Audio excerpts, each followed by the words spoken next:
Down through the centuries, the world has seen great reformers who have made an indelible mark on human history. Of these, a few emerge as the greats of all times. The yardstick of greatness has always differed. Some have brought social reforms, some political, and others educational and scientific. Humanity is thankful to these. Out of these few select emerge those who have shaken humans totally, their spirit, soul, and body. And to this finer class belongs Brother Bhakt Singh of India.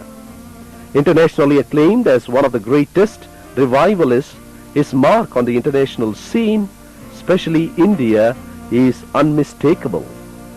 This great man of God, Brother Bhakt Singh, is one of the rarest gifts of God to humanity. Born to Hindu parents in Punjab, which is now part of Pakistan, he was raised as an Orthodox Sikh.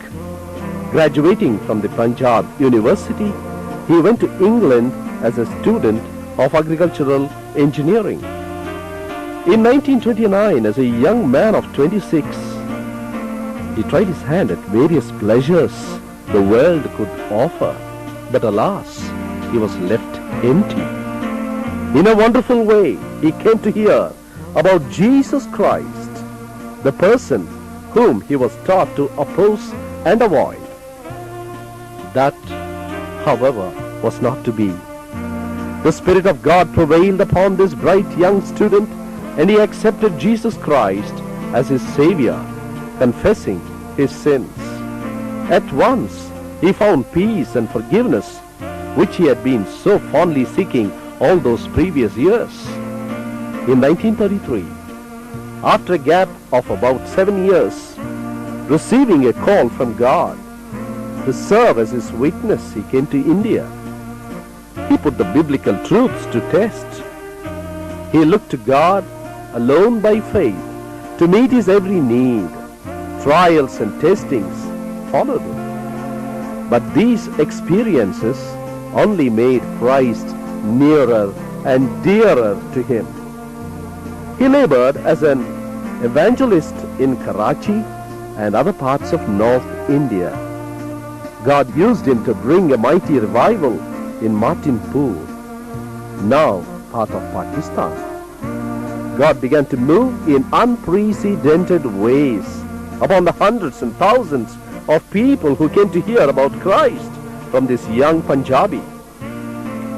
Conviction of sin so gripped their hearts that there was a great revival. In 1938, he came to Madras, then went on to Kerala and other parts of South India. Thousands came to Christ. For every small detail, he sought God's will, and God helped him to make the right decisions. After much prayer, he was led to start local churches along with his co-workers on the basis of Acts 2:42. And they continued steadfastly in the apostles' doctrine and in fellowship and in breaking of bread and in prayers. The first church was established in Madras called Jehovah Shammah on 12th July 1941. From then on, it spread widely to Andhra and then to the other parts of the world. He made Hebron, Hyderabad, his residence. After a long period of ministry, he fell ill and was bedridden. He was called finally into his master's beloved presence on September 17th, Sunday at 6 a.m. at the age of 97. The body was kept for public view on Wednesday, 20th September at Hebron. Many preachers shared their griefs and messages on this solemn occasion. మానవ చరిత్రలో అనేక సంఘ సంస్కర్తలు మానవ వికాసం కొరకు వచ్చారు. వారిలో శ్రేష్టమైన వారు ఆత్మీయ మానసిక రంగంలో వికాసం కలిగించారు. ఆ సంఘ సంస్కర్తలలో సోదరుడు భక్త్ సింగ్ గారు ఒకరు. అంతర్జాతీయంగా గొప్ప ఉద్యమాన్ని తీసుకుని వచ్చిన వారు, భారతదేశంలో ప్రత్యేకంగా మానవ వికాసం కలిగించిన గొప్ప వ్యక్తి. భగత్ సింగ్ గారు హైందవ ప్రజలకు జన్మించి సిక్కు మతంలో పెంచబడి ఎంతో నిష్ఠతో పెంచబడి ఈయన క్రీస్తును ఎదిరించి విమర్శించాలని నేర్పించబడి ఈయన క్రీస్తును 1929 సంవత్సరమున ముఖాముఖిగా కలుసుకున్నారు. క్రీస్తును వ్యక్తిగతంగా రక్షకునిగా అంగీకరించారు. దానికి మునుపు ఆయన లౌకిక సంబంధమైన ఎన్నో విషయాలను ఆనందించడానికి ప్రయత్నించారు. కానీ దానిలో శూన్యత పొందిన వాడై క్రీస్తును పొంది ఆ శాంతి సమాధానం పొందినారు.